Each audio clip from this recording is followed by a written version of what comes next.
الحمد لله وحده والصلاة والسلام على من لا نبي بعده أما بعد فأعوذ بالله من الشيطان الرجيم بسم الله الرحمن الرحيم وأن المساجد لله فلا تدعوا مع الله أحدا صدق الله مولانا العظيم وقال النبي صلى الله عليه وسلم من بنى لله مسجدا بنى الله له بيتا في الجنة او كما قال عليه الصلاة والسلام۔ عزیز نوجوانوں اور دوستوں، آج کا عنوان ہے معاشرے میں مساجد کا کردار کیا ہونا چاہیے۔ کیا مساجد سے وہی کام لیا جا رہا ہے جو کام سرکار دو عالم صلی اللہ علیہ وسلم اور صحابہ کرام نے لیا، خلفائے راشدین نے مساجد سے جو کام لیا، کیا آج مساجد سے وہی کام لیا جا رہا ہے؟ اگر مساجد سے وہی کام لیا جاتا جو سرکار نے لیا تھا اور سرکار کے غلاموں صحابہ کرام نے لیا تھا، تو آج میں یہ یقین کے ساتھ کہہ سکتا ہوں کہ پوری دنیا پر اسلام پھیل چکا ہوتا۔ وجہ کیا ہے؟ کن وجوہات کی بنیاد پر ہم نے مساجد سے وہ کام نہ لیا؟ چلیے پہلی آیت مبارکہ میں آپ کے سامنے تلاوت کرتا ہوں۔ وَأَنَّ الْمَسَاجِدَ لِلَّهِ فَلَا تَدْعُوا مَعَ اللَّهِ أَحَدًا۔ اور بے شک جو مساجد ہیں وہ اللہ کے لیے ہیں۔ فَلَا تَدْعُوا مَعَ اللَّهِ أَحَدًا، اور ان مساجد میں اللہ کے ساتھ کسی اور کو نہ بلانا۔ پہلا کام ہی ہم نے یہیں سے ہم نے ابتدا دیکھ لیں کہ مساجد سے توحید کی آواز بلند ہو رہی ہے۔ وہ ایک توحید ہی ہے جس کی بنیاد پر ہم کفار سے بالکل سیپریٹ ہیں۔ وہ ایک توحید ہی ہے جو مشرکین اور مسلمانوں میں فرق پیدا کرتی ہے۔ وَأَنَّ الْمَسَاجِدَ لِلَّهِ، مساجد کن کے لیے ہیں؟ اللہ کی ہے۔ مساجد تو اللہ کے لیے ہے۔ گویا کہ ایک بات یہاں پر یہ سمجھیے گا، جب مساجد اللہ کے لیے بنائی گئی ہیں تو اس میں کسی انسان کی اجازت داری نہیں ہونی چاہیے۔ اس میں کس کی آواز بلند ہونی چاہیے؟ یہاں کا حاکم اول کون ہے؟ اللہ۔ یہاں پر مسجد بنانے والا یہ سمجھتا ہے کہ مسجد میں نے بنا دی ہے، اب حکم بھی میرا ہی چلے گا۔ امام کے اوپر بھی میرا حکم، نمازیوں کے اوپر بھی میرا حکم ہوگا تو مسجد کھلے گی، میرا حکم ہوگا تو مسجد بند ہو جائے گی۔ جو میں چاہوں گا وہ یہاں پر ہوگا، جو میں نہیں چاہوں گا وہ یہاں پر نہیں ہوگا۔ مساجد اللہ کے لیے ہے۔ جب تک مساجد میں اللہ کا حکم بلند ہوتا رہا تھا، مساجد امن کا مرکز نہیں، مساجد سکون کا مرکز نہیں، مساجد تبلیغ کا مرکز نہیں، مساجد معاشرے میں امن کا مرکز نہیں۔ لیکن جب اجازت داری آ گئی، مسجد کا صدر، اس کو ہم میں سے بندے چن لیتے ہیں کہ آپ مسجد کے صدر ہیں، وہ سب سے پہلا کام کیا کرتا ہے؟ وہ امام صاحب پہ اپنا آرڈر جھاڑنا شروع کر دیتا ہے، وہ نمازیوں کے اوپر اپنا آرڈر جھاڑنا شروع کر دیتا ہے۔ چلو بھائی جلدی باہر نکلو، میں نے مسجد کو تالا لگانا ہے۔ اس لیے تو مساجد نہیں بنی تھی۔ مساجد تو ہمیشہ کے لیے آباد ہونے کے لیے بنی تھی۔ یہ جو بشارتیں ہیں نا، من بنا للہ مسجدا بنى اللہ له بیتا فی الجنہ، جس نے اللہ کے لیے اللہ کے گھر کو بنایا، اللہ نے جنت میں اس کے لیے عالی شان گھر بنا دیا۔ صرف مسجد یہ اینٹوں کی عمارت کا نام نہیں۔ مسجد جس مقصد کے لیے بنائی تھی، جب تک وہ مقصد ہمیشہ کے لیے آباد رہے گا تو قرآن و سنت میں جو بشارتیں ہیں وہ ملتی رہیں گی۔ اب امام صاحب کو اتنا دبا دیا جاتا ہے کہ وہ بیچارہ حق بات کرنے سے ڈرتا ہے۔ صدر صاحب مجھے باہر نہ نکالتے ہیں۔ انتظامیہ کی جو کمیٹی بنی ہوئی ہے وہ کہتی ہے کہ مجھ سے پوچھ کے تم نے بیان کرنا ہے، جو میں کہوں گا وہ بیان کرنا ہے۔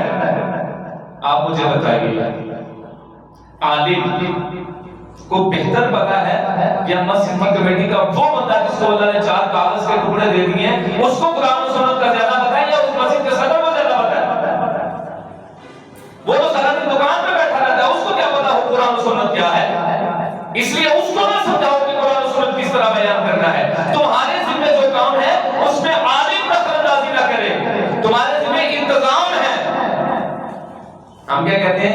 انتظامیہ ہے تو انتظامیہ کا کام واش روم صاف کرنا بھی ہوتا ہے، انتظامیہ کا کام وضو خانہ صاف کرنا ہوتا ہے، انتظامیہ کا کام نمازیوں کے آنے سے پہلے صفیں بچھانا ہوتا ہے، انتظامیہ کا کام پنکھے صحیح کروانا ہوتا ہے، موٹر کا خیال کرنا ہوتا ہے۔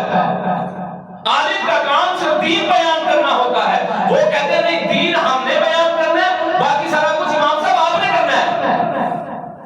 واش روم کا خیال کون کرے؟ امام صاحب۔ وضو خانے صاحب کون کرے؟ امام صاحب۔ صفے کون بچھائے؟ امام صاحب۔ پنکھے کون چلائے؟ امام صاحب۔ صفائی کون کرے؟ امام صاحب۔ جوتے چوری ہو جائے ذمہ دار کون ہے؟ امام صاحب۔ بھائی امام کو اس لیے رکھا نہیں، امام وہ بالکل صحیح منصفانہ انداز کے اندر دین بیان کر رہا ہے، اور آپ نے اس کی تنخواہ بھی اسی لیے دی ہے کہ اس نے قرآن و سنت کو بیان کر رہا ہے۔ وَأَنَّ الْمَسَاجِدَ لِلَّهِ فَلَا تَدْعُوا مَعَ اللَّهِ أَحَدًا۔ اب پہلی بات یہ ہے کہ اللہ کے سوا مسجد میں کسی کو نہ پکارا جائے۔ اب امام صاحب کے ذمہ ہے وہ نمازیوں کو قرآن و سنت کی طرف لے کر آئے۔ ایک آیت مبارکہ اور تلاوت کرتا ہوں۔ إِنَّمَا يَعْمُرُ مَسَاجِدَ اللَّهِ مَنْ آمَنَ بِاللَّهِ وَالْيَوْمِ الْآخِرِ وَأَقَامَ الصَّلَاةَ وَآتَى الزَّكَاةَ وَلَمْ يَخْشَ إِلَّا اللَّهَ فَعَسَىٰ أُولَٰئِكَ أَن يَكُونُوا مِنَ الْمُهْتَدِينَ۔ جو مساجد کو بناتے ہیں وہ اللہ پر ایمان رکھتے ہیں، آخرت پر ایمان رکھتے ہیں، نماز قائم کرتے ہیں، زکوٰۃ ادا کرتے ہیں، اور اللہ کے سوا کسی سے نہیں، اور یہی لوگ ہدایت یافتہ ہیں۔ مسجد اللہ کا گھر ہے۔ مسجد نبی کریم صلی اللہ علیہ وسلم نے جب مکے سے ہجرت فرمائی نا مدینہ المنورہ کی طرف، سب سے پہلی چیز کی ضرورت جو میرے نبی نے محسوس کی وہ مسجد تھی۔ سب سے پہلی ضرورت وہ مسجد تھی۔ آپ نے سب سے پہلے مسجد کی طرف متوجہ کروایا سب کو کہ مساجد ہوں گی تو دین آباد ہوگا، مساجد ہوں گی تو دین کی تبلیغ ہوگی، مساجد نہیں تو اصلاح معاشرہ نہیں، مساجد نہیں تو تبلیغ نہیں، نظم و ضبط نہیں، پابندی نہیں، امیر کی اطاعت نہیں۔ مساجد ہیں تو سب کچھ ہے۔ ایک دو بشارتیں سنیے پھر آگے مسجد کا جو کردار ہے میں اس کو آج بیان کروں۔ جیسے اللہ کے لیے گھر بناتا ہے، اللہ نے اس کے لیے جنت میں اس کا گھر بنا دیا۔ اچھا جی، ضروری ہے کہ وہ جب اس کے پاس اتنا مال آئے کہ وہ ٹائلز لگوا سکے اور وہ بہترین قالین بچھوا سکے تو پھر ہی وہ مسجد بنائے؟ وہ اپنے گھر کے کسی حصے کو بھی مختص کر سکتا ہے اللہ کے گھر کے لیے۔ ایک اینٹ جس نے اللہ کے گھر میں لگا دی وہ بھی یہی سمجھے کہ اللہ نے اس کا جنت کے اندر گھر بنا دیا۔ اب اگر مسجدیں بن گئی، پہلے اتنی مساجد نہیں تھی، آپ دیکھیں کتنی عالی شان مساجد ہیں، اور ہم ذرا تھوڑا پیچھے تاریخ میں اپنے مسلمانوں کی تاریخ دیکھتے ہیں تو ہمیں جو مسجدیں نظر آتی ہیں وہاں پر سیمنٹ نہیں تھے، ٹائلز نہیں تھی، بلکہ سنگریزے بچھائے جاتے تھے، چھوٹی چھوٹی کنکریاں بچھائی جاتی تھی۔ صحابہ کہتے ہیں کہ کنکریوں میں سجدہ کیا کرتے تھے۔ کھجور کی چھال ہے اسے چھپر بنایا جاتا تھا، اس کی چھتیں بنائی، مسجد نبوی کا ستون آپ دیکھ لیں کھجور کے ستون تھے۔ لیکن نمازی قرآن و سنت کے مطابق جو مسجد میں ہونا چاہیے تھا وہ ہو رہا تھا، اور نمازی بھی ویسے ہی بن رہے تھے۔ آج جناب عالی ہماری مسجدیں پکی ہیں، نمازی غائب، مسجدیں ہیں توحید غائب، مسجدیں ہیں رسالت غائب، مسجدیں ہیں عبادت غائب، مسجدیں ہیں ذکر غائب، مسجدیں ہیں اصلاح معاشرہ غائب، مسجدیں ہیں تبلیغ دین غائب، مسجدیں ہیں حسن معاشرت غائب، نظم و ضبط غائب، وقت کی پابندی غائب، اطاعت امیر غائب، لڑائیاں ان کی جگہ پر آ گئی، جھگڑوں نے اس کی جگہ لے لی، دنگے فسادات نے ان کی جگہ لے لی، مسلکی ناز نے ان کی جگہ لے لی، باہمی نفرت نے ان کی جگہ لے لی۔ جو اصل مقصد تھا مسجد کا، جو مسجد کا ریئل فیس آف مساجد ناپید ہو گیا۔ اس کی وجہ کیا ہوئی؟ اس کی پھر وجہ یہ ہوئی، یہ وجہ بنی کہ ہم نے اسلام کی روح سے جو چیز اخذ کرنی چاہیے تھی وہ ہم نے اخذ کی ہی نہیں ہے۔ امام صاحب اس ڈر سے حق بیان نہیں کرتے کہیں انتظامیہ والے مجھے نکال نہ دیں، اس کے رزق کا مسئلہ بنا پڑا ہے۔ انتظامیہ والے چاہتے ہیں کہ خوددار بندہ آئے نا تاکہ ہماری اجارہ داری ختم نہ ہو جائے. انتظامیہ چاہتی ہے خوددار بندہ نہ آئے، خوددار بندہ آ گیا، مضبوط معیشت کا مالک عالم آ گیا، ہماری بادشاہت ختم ہو جائے گی. عالم اپنی معیشت کو مضبوط کرنے کی کوشش نہیں کرتا، وہ لگا ہوا ہے وہیں پر.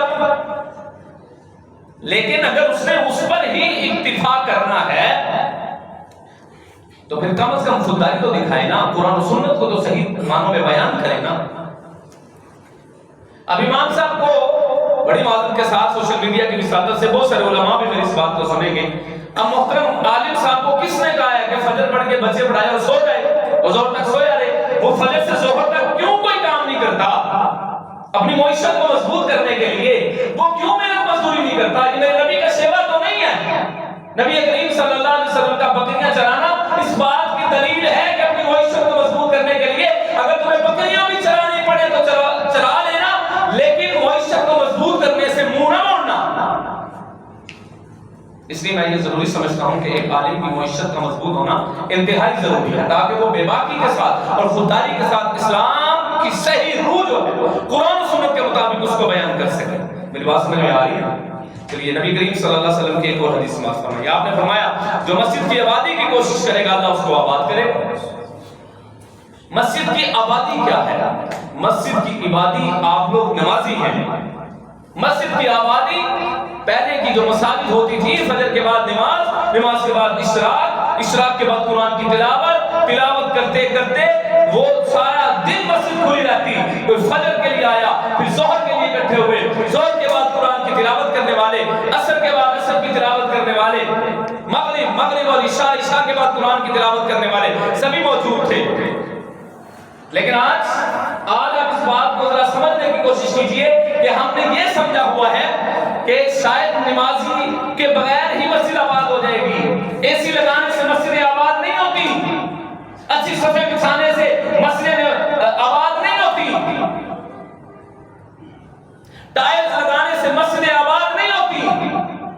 مسجد آباد ہوتی ہے نمازیوں سے، اور نمازی بیدار ہوتے ہیں اچھے عالم دین کی گفتگو سے. ایک عالم دین اپنے علم کا مدعی ہے، اگر وہ اپنے علم کو بیان کرنے کے اندر کمی بیشی کرتا ہے وہ اس کا جواب دہ ہے.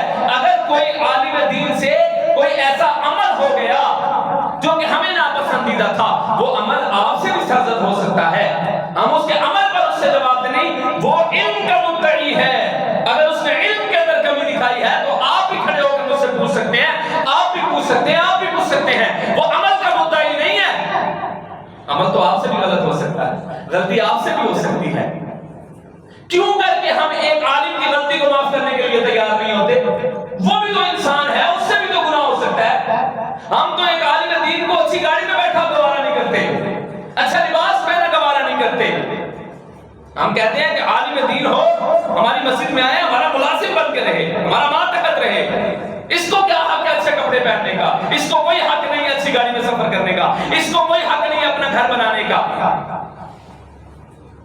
اس لیے نبی کریم صلی اللہ علیہ وسلم نے جو ہمیں عمل بتائے ہیں، آپ صحابہ مجاہد بھی تھے، امام بھی تھے، کاروباری بھی تھے، امام بھی تھے، تاجر بھی تھے، امام بھی تھے، کاشتکار بھی تھے، امام بھی تھے.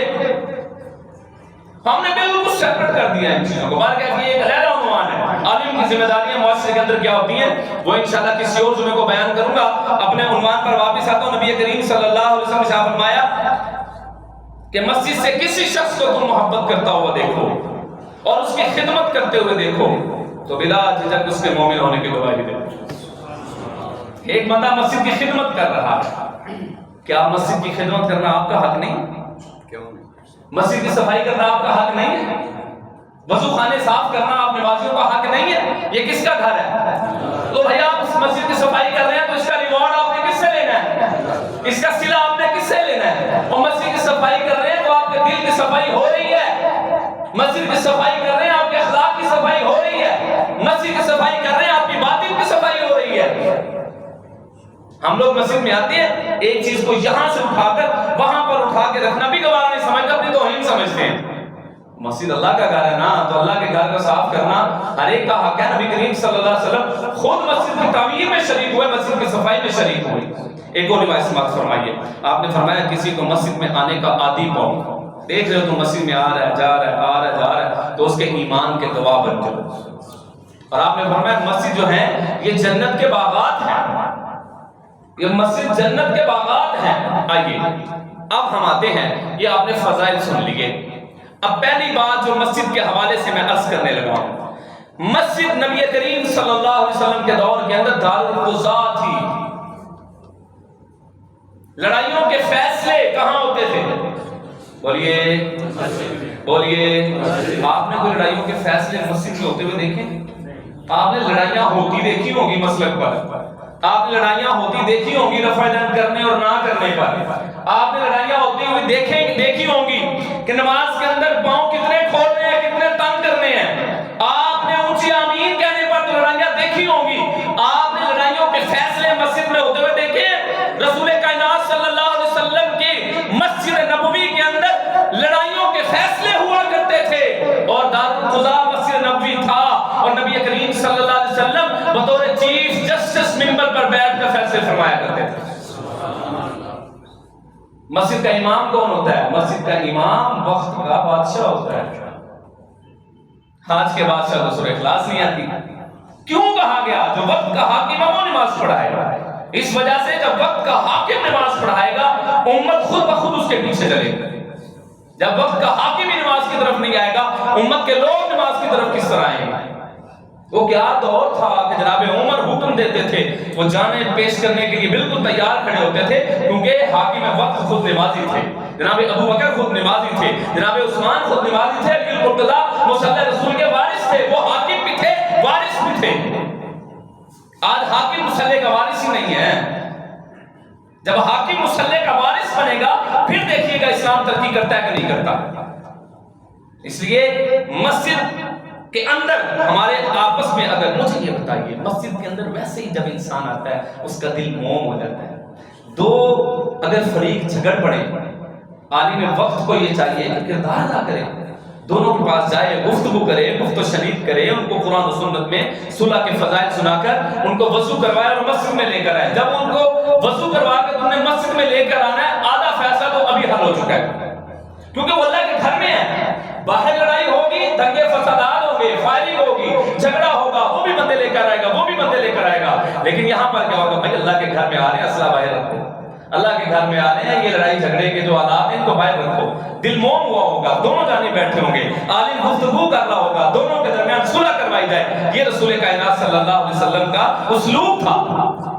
آج مجھے بتائیے کون عالم وہ کہتا ہے، عالم کہتا ہے میری ذمہ داری نہیں ہے، عالم کہتا ہے میں کیوں کروں، ان کی لڑائی ہے، میں کیوں درمیان میں ہوں۔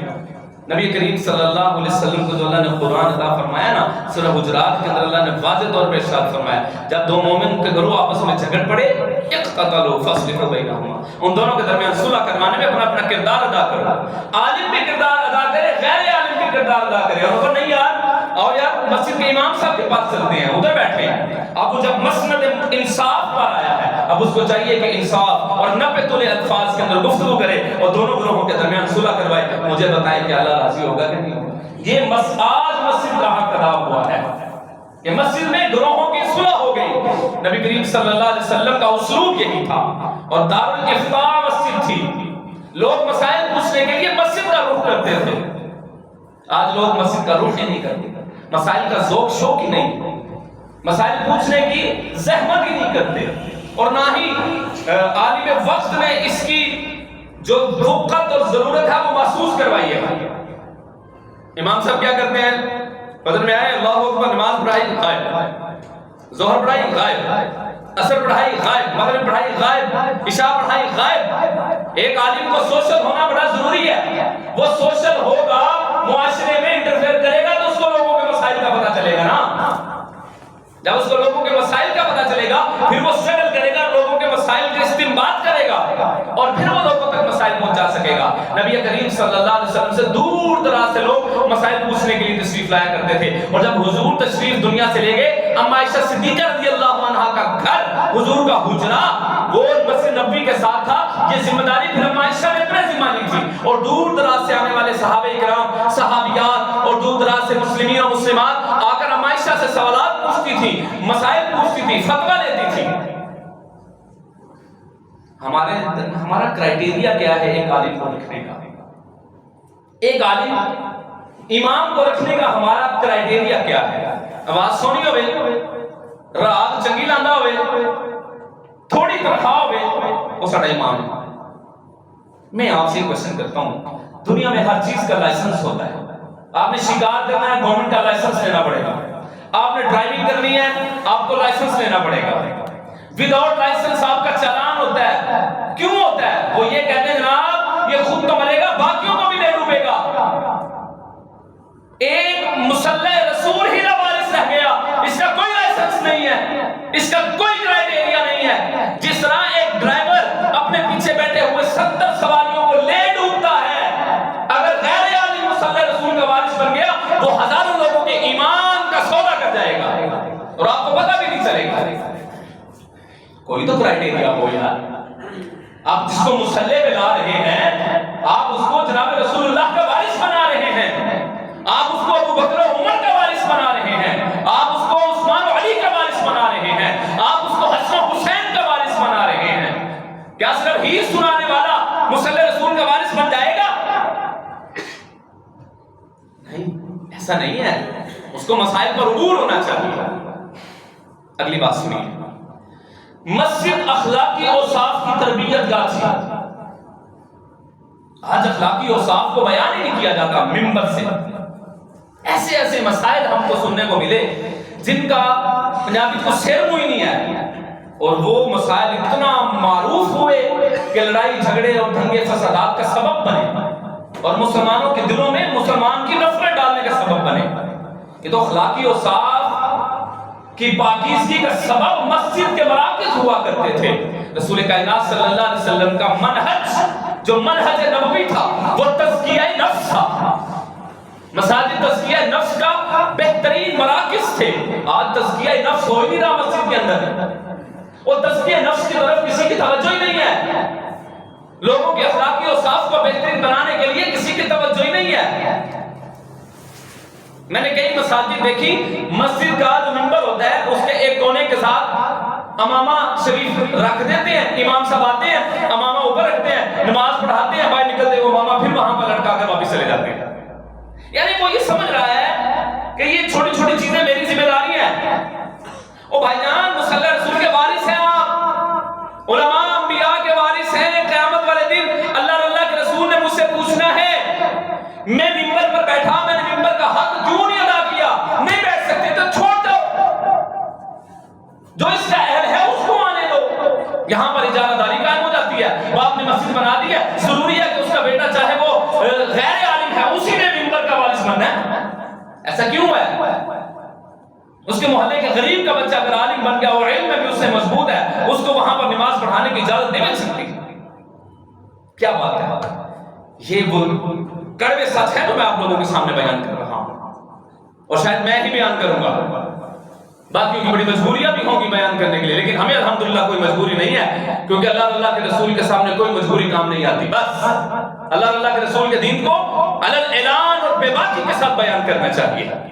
جو اللہ نے میرے مقدر میں لکھ رکھا ہے وہ مجھے ملے گا، جو میرے مقدر میں نہیں ہے لاکھ جتن کے بعد بھی وہ مجھے نہیں ملے گا. یہی بات اگر ایک ہر عالم دین یہ سمجھ لے کہ میرا رزق مجھ سے کوئی نہیں چھین سکتا، میں نے ڈنکے کی چوٹ پر ایڑی چوٹی کا زور لگا کر اللہ کے رسول کے دین کو بیان کرنا ہے اور حق سچ بیان کرنا ہے. یقین جانیے دنیا جہان کی دولت اس کے قدموں کی خاک بن جائے گی انشاءاللہ.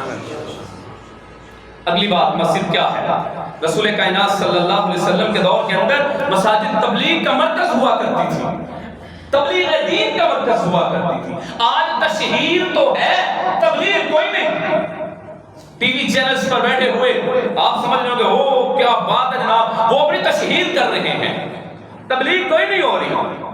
پری پلان سوچی سمجھی پلاننگ کے تحت کوشچنز دیے جاتے ہیں، انہی کے آنسر، کوئی باہر سے کال نہیں آ رہی ہوتی، اندر سے پری پلان سارا کچھ ہو رہا ہوتا ہے. یہ تبلیغ نہیں ہے، یہ وہ اپنی تشہیر کر رہے ہیں، ریٹنگ بڑھا رہے ہیں اپنے چینل سے. تبلیغ منبر رسول پر ہی ہوگی۔ نبی کریم صلی اللہ علیہ وسلم تبلیغ کے لیے وفود کو بھیجا کرتے تھے، ملک شام کی طرف وفد جا رہا ہے، فلاں ملک کی طرف وفد جا رہا ہے، فلاں ملک کی طرف جماعتیں جا رہی ہیں۔ معاذ بن جبل رضی اللہ عنہ کو بھیجا جا رہا ہے۔ معاذ حضور کونین، معاذ کا مرتبہ اور رتبہ سنیے، حضور کونین علیہ السلام حضرت معاذ بن جبل کو روانہ کرنے لگے ہیں تبلیغ کے لیے، امام بنا کے، عالم بنا کے، مفتی بنا کے۔ معاذ لوگوں کو کیسے مسئلے بتاؤ گے یا رسول اللہ؟ اللہ کے قرآن سے بتاؤں گا۔ اور یہ کب کہہ رہے ہیں؟ معاذ سواری پر سوار ہیں، حضور ساتھ ساتھ چل رہے ہیں اور ساتھ میں معاذ کو سمجھا رہے ہیں، معاذ مسائل کیسے بتاؤ گے یا رسول اللہ؟ اللہ کے قرآن سے بتاؤں گا۔ اچھا اگر کوئی مسئلہ قرآن میں نہ پاؤ تو پھر یا رسول اللہ آپ کی سنت اور حدیث سے بتاؤں گا۔ معاذ اگر دونوں میں نہ پاؤ گے تو پھر کیا کرو گے؟ بڑی دور کا سفر ہے، ہر بار تو میرے پاس آ کے پوچھ نہیں سکتے۔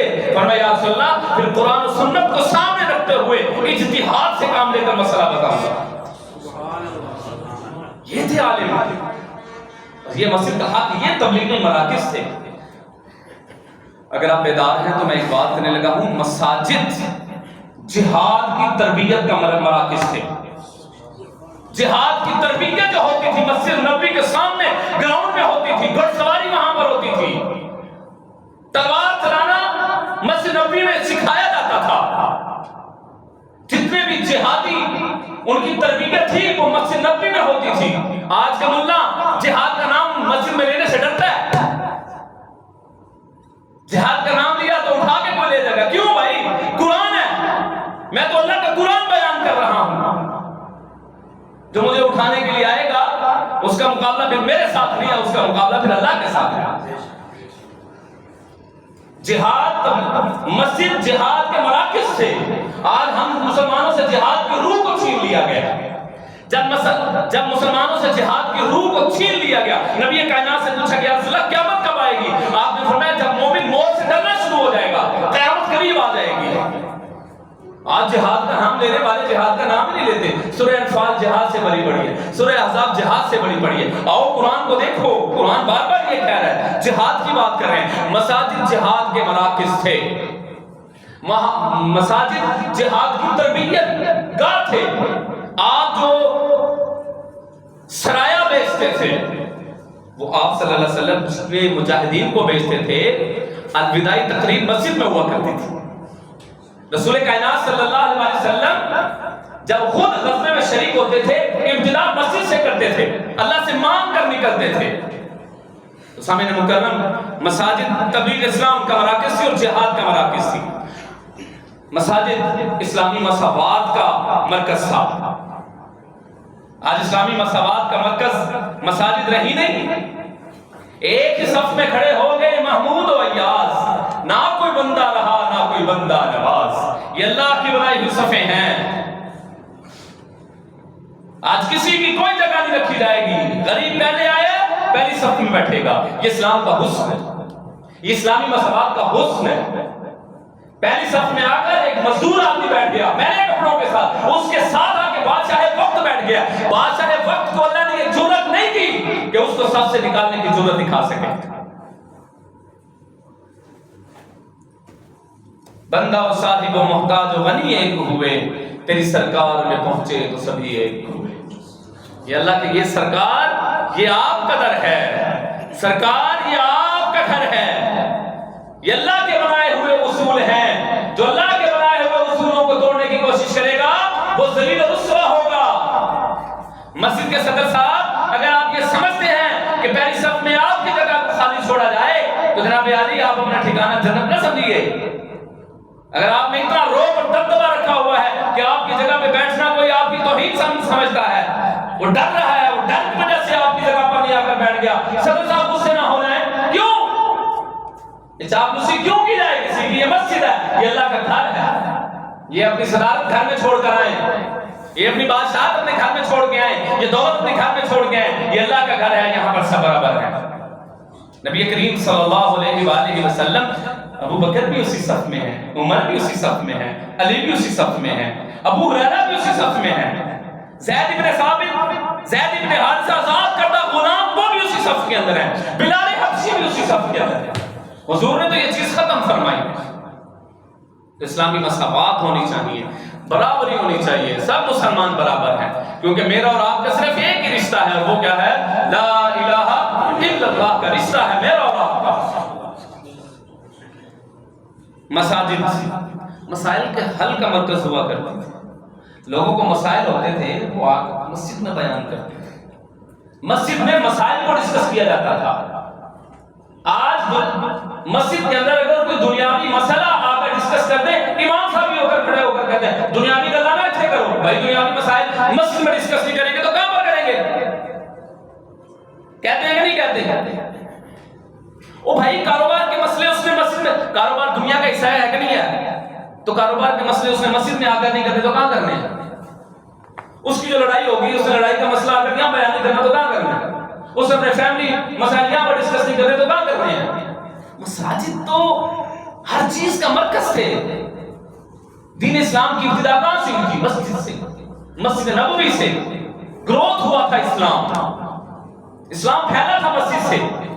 تو جتنے بھی صحابہ کے مسائل ہوتے تھے وہ کہاں پر ہوتے تھے؟ مسجد میں ہوتے تھے۔ تو اس لیے مسائل کا حل بھی مسجد میں، اور پھر مسجد ایک اور چیز کا مرکز تھی، مسجد نظم و ضبط کا مرکز ہوا کرتا تھا، مسجد اطاعت امیر کا مرکز تھا۔ آج ہم نے نظم و ضبط کہاں سے سیکھنا ہے؟ مسجد سے سیکھنا ہے۔ وقت کی پابندی ہم نے کہاں سے سیکھنی ہے؟ مسجد سے سیکھنی ہے۔ ہم جناب علی فون پہ کیا کہہ رہے ہیں؟ 5 منٹ سے میں پہنچیا، پتہ بھی ہے 5 منٹ میں پہنچ نہیں سکتا، جھوٹ بول رہا ہے۔ وقت کی پابندی، مسجد نماز کا وقت جو ہے وہ آپ کو پوری زندگی میں پنکچولیٹی سکھا رہا ہے کہ آپ نے پوری زندگی میں چلنا کس طرح ہے، پوری زندگی میں کیسے چلنا ہے آپ نے۔ آپ وقت کے پابند نہیں ہیں، آپ دنیا میں کامیاب ہی نہیں ہو سکتے۔ جس انسان کو وقت کی قدر نہیں ہے، انسان کے پاس سب سے قیمتی چیز ایمان و سلامتی کے بعد وہ وقت ہوتا ہے۔ جو وقت کے رفتار کے ساتھ چلنا نہیں نہ سیکھتے وہ معاشرے میں پیچھے رہ جاتے ہیں۔ اسلام کبھی بھی آپ کو پتھر کے زمانے میں نہیں لے کے جائے گا، اسلام کبھی بھی آپ کو تابوت کے زمانے میں نہیں لے کے جائے گا۔ اسلام آپ کو ماڈرنائز طریقے سے قرآن و سنت کے اوپر عمل کرتے ہوئے ترقی کی راہ پر گامزن کرے گا۔ یہ تو ہو ہی نہیں سکتا کہ کوئی اسلام کے طریقوں پر آئے اور وہ ترقی نہ کر سکے۔ اس لیے یہ پابندی بڑی ضروری ہے۔ نکلتا ہوا سورج روزانہ پیغام دیتا ہے میں وقت مقررہ پر نکل رہا ہوں۔ دیکھیں ہمارے پاس نقشے بنے ہوتے ہیں سورج کے، پورے سال کا کیلنڈر ہے کہ فلاں دن جون میں 6 جون کو 16 جون کو اتنے بج کے اتنے منٹ سے سورج طلوع ہوگا۔ نکل رہا ہے کہ نہیں نکل رہا؟ چاند گھٹتا ہے بڑھتا ہے، وہ بھی ہمیں پیغام دے رہا ہے۔ نظام قدرت ہمیں پیغام دے رہی ہے کہ ایک پنکچولیٹی کرائیٹیریا زندگی گزارنے کا، ہم نے اس کو چھوڑ دیا۔ رسول کائنات صلی اللہ علیہ وسلم فجر کی نماز کے بعد سارے اپنے کام کاج پہ نکل جاتے تھے، 12 بجے اٹھ رہے ہوتے ہیں۔ وقت کی قدر کریں، وقت ایک ایسی چیز ہے جب یہ ہاتھ سے نکل جاتا ہے پھر انسان سوائے پچھتاوے کے کچھ نہیں کرتا۔ تو اس لیے یہ نظم و ضبط مسجد سکھاتی ہے۔ پھر اس کے بعد ایک اور چیز سماعت فرمائیے، دارالشورا، جتنے بھی مشورے تھے وہ کہاں ہوتے تھے؟ نبی کریم صلی اللہ علیہ وسلم، پارلیمنٹ، دارالشورا کس کو کہتے ہیں؟ پارلیمنٹ، ایوان زیری اور ایوان بالا، سینٹ کا اجلاس مسجد نبوی میں، صوبائی اسمبلیوں کا اجلاس مسجد نبوی میں، قومی اسمبلی کا اجلاس مسجد نبوی میں۔ رسول کائنات صلی اللہ علیہ وسلم صحابہ سے مشورے لیتے تھے، جنگوں کے مشورے کہاں ہوتے تھے؟ مثال دیتا ہوں، غزوہ احزاب کے موقع پر رسول کائنات صلی اللہ علیہ وسلم صحابہ سے مشورہ کیا، سلمان فارسی کے مشورے کو مان کر خندق کھودی گئی، احد کا مشورہ، بدر کا مشورہ، بدر میں تو خیر ہم پہلے ہی باہر تھے، باقی جتنے بھی آپ نے غزوات لڑے ہیں مسجد کے اندر مشاورت ہوتی تھی۔ یعنی پتہ یہ چلا کہ صرف انٹرنل معاملات مسجد میں نہیں ہوتے تھے، ایکسٹرنل بھی مسجد نبوی کے اندر ہوا کرتے تھے۔ ریاستوں کے ساتھ تعلقات کس طرح کے ہوا کرتے تھے، ہم نے ریاستوں کے ساتھ کس طرح چلا، جس کو ہم فارن پالیسی کہتے ہیں۔ فارن پالیسی کہاں پر بنتی تھی؟ مسجد نبوی کے اندر۔ داخلہ پالیسی کہاں پر بنتی تھی؟ مسجد نبوی کے اندر۔ وہ دارالحکومت مسجد مدینہ المنورہ تھا، اور وہاں پر وفاقی اجلاس جو ہوتا تھا وہ مسجد نبوی کے اندر ہوا کرتا تھا۔ کیسی وہ اسمبلی ہوگی جناب، جس کے ایک وزیر جناب ابو بکر ہوں گے،